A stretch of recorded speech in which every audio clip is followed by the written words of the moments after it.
Hi friends, ఇవాల్టి recipe వంకాయ పుల్లగూర, వంకాయ బజ్జీ అని కూడా అంటారు ఆంధ్రాలో. తయారీ విధానం చూసేద్దాం రండి. ముందుగా బౌల్ పెట్టుకుని తగినంత ఆయిల్ హీట్ చేసుకుని తరిగి పెట్టుకున్న ఉల్లిపాయ ముక్కల్ని వేసుకుని ట్రాన్స్పరెంట్ అయ్యేంత వరకు వేయించుకోవాలి. కూరగాయలన్నిటిలోనూ వంకాయ రారాజు అని ఊరికి అనరు కదా. ఈ కర్రీని చేసి చూడండి, చాలా ఎమ్మీగా ఉంటుంది. వంకాయ వెయిట్ మేనేజ్మెంట్ కి చాలా మంచిది. సన్నగా స్మాల్ పీసెస్ గా కట్ చేసి పెట్టుకున్న వంకాయ ముక్కల్ని ఇందులో వేసుకోవాలి. వంకాయ హెల్త్ కి ఇమ్యూనిటీ బూస్టర్ గా కూడా పనిచేస్తుంది. ఇలా స్మాల్ పీసెస్ గా వేయడం ద్వారా వంకాయ ముక్కలు సాఫ్ట్ గా మగ్గిపోతుంది. ఇందులో రుచికి సరిపడ ఉప్పు వేసుకుని మొత్తం అంతా బాగా కలిసేలా కలిపేసుకోవాలి. వంకాయ హార్ట్ హెల్త్ కి చాలా మంచిది. ఇవి కాస్త సాఫ్ట్ గా మగ్గేంత వరకు మీడియం టు లో ఫ్లేమ్ లో అడ్జస్ట్ చేసుకొని ఉడికించుకోవాలి. వంకాయ పీసెస్ మగ్గిపోయినాయి కదా, పసుపు వేసుకోవాలి. అంతా ముక్కలకి పట్టే విధంగా బాగా కలిపేసుకోవాలి. తరువాత ఇందులో ధనియాల పొడి టీ స్పూన్ వేసుకోవాలి. తర్వాత 4 మీడియం సైజ్ టమోటో తీసుకుని స్మాల్ పీసెస్ గా కట్ చేసుకుని ఇందులోకి వేసుకోవాలి. కలర్ఫుల్ గా చాలా టేస్టీగా ఉంటుంది ఈ కర్రీ. టమోటో పీసెస్ సాఫ్ట్ గా ఉడికేంత వరకు అడుగు మాడకుండా కలుపుతూ వేయించుకోవాలి. ఒక చిన్న దబ్బ చింతపండు వేసుకోవాలి. మొత్తం అంతా కలిసే విధంగా కలుపుతూ వేయించుకోవాలి. టమోటో పీసెస్ లో ఉన్న నీరు ఎగిరిపోయి టమోటో సాఫ్ట్ గా మగ్గేంత వరకు వేయించుకోవాలి.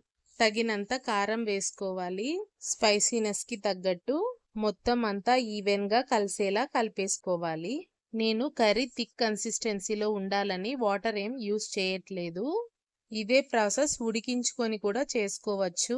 నెక్స్ట్ వచ్చేసి కరివేపాకు వేసుకోవాలి. ఓసారి మొత్తం అంతా కలిసేలా కలిపేసుకోవాలి. ఇది కాస్త దగ్గర పడేంత వరకు ఉడికించుకుని సన్నగా తరిగి పెట్టుకున్న కొత్తిమీర తరుగు వేసుకోవాలి.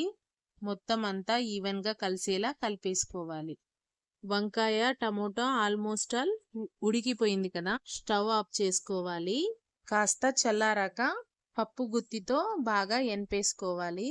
సాఫ్ట్ గా మెదిగేంత వరకు ఇలా మొత్తం ఫ్లేవర్స్ పట్టే విధంగా ఎనిపేసుకున్న తరువాత స్టవ్ పైన ప్యాన్ పెట్టుకుని 3 టేబుల్ స్పూన్స్ ఆయిల్ హీట్ చేసుకుని ఆవాలు, జీలకర్ర, సన్నగా తరిగి పెట్టుకున్న ఉల్లిపాయ ముక్కల్ని వేసి వేయించుకోవాలి. కచ్చా పచ్చాగా దంచుకున్న వెల్లుల్లి వేసి అంతా గోల్డెన్ బ్రౌన్ వచ్చేంత వరకు బాగా వేయించుకోవాలి. పోపు దినుసులు బాగా వేయించుకున్న తరువాత చివరగా ఎండుమిర్చి వేసుకోవాలి. మొత్తం అంతా బాగా కలిసేలా కలుపుకుంటూ వేయించి ఈ పోపు మిశ్రమాన్ని కర్రీలో వేసుకోవాలి. ఆల్రెడీ ఆయిల్ యూస్ చేసి వేయించుకున్నాను కాబట్టి తక్కువగానే ఆయిల్ వేశాను. హెల్త్ వైజ్ కూడా చాలా మంచిది. పోపు వేసి మొత్తం అంతా కలిసేలా కలిపేసుకోవాలి. వంకాయ పుల్లకూర రెడీ. సంగట్లోకి, చపాతీలోకి the best combination. Please like, share and subscribe Goldie kitchen magic world. Okay, bye bye.